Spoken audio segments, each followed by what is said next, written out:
গুলমোহর নামক একটি ওয়েব সিরিজের কথা ইতিমধ্যে জানা গিয়েছে। তাকদির এবং কারাগার নামক যেই দুটো ওয়েব সিরিজ দেখেছেন সেটার নির্মাতা সৈয়দ আহমেদ শৌকিক ভাই নতুন ওয়েব সিরিজ নিয়ে আসার কথা জানিয়েছেন গণমাধ্যমে। এটা এবার হইচই প্ল্যাটফর্মে দেওয়া হবে না, দেওয়া হবে চরকি বাংলাদেশের ওটিটি প্ল্যাটফর্মে।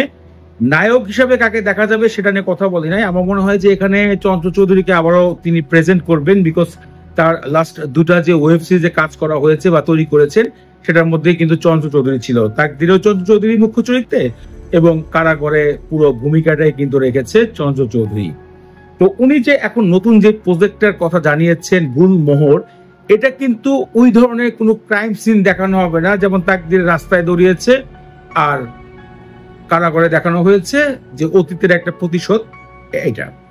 কিন্তু এখানে যে বিষয়টা উনি নিশ্চিত করেছেন যে এটা একটা ফ্যামিলি, কারণ এটার যে একটা ভিডিও প্রকাশ করা হয়েছে ছোট্ট কয়েক সেকেন্ড, এটা অ্যানিমেশনও হতে পারে।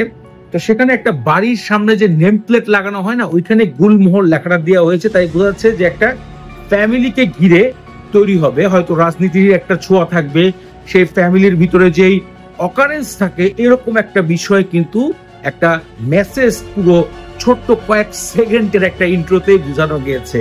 তো শৌকিক ভাইয়ের কাজগুলো আমার কাছে খুবই ভালো লাগে। ওনার কাজের ভিতরে যে একটা মেসেজ শেষ পর্যন্ত লুকিয়ে রাখতে পারে, যে আমি চাইলেই প্রথম 2-3 সিরিজে এই ঘটনা উন্মোচন করতে পারবো তা কিন্তু নয়, আমাকে লাস্ট পর্যন্ত দেখতে হবে। কারাগারের কিন্তু প্রথম পার্ট বের হয়েছে এবং সেটা যখন ব্যবসাফল হলো তখন কিন্তু দ্বিতীয়টাও দর্শকরা পাগল হয়ে গেছে, বের করা হয়েছে।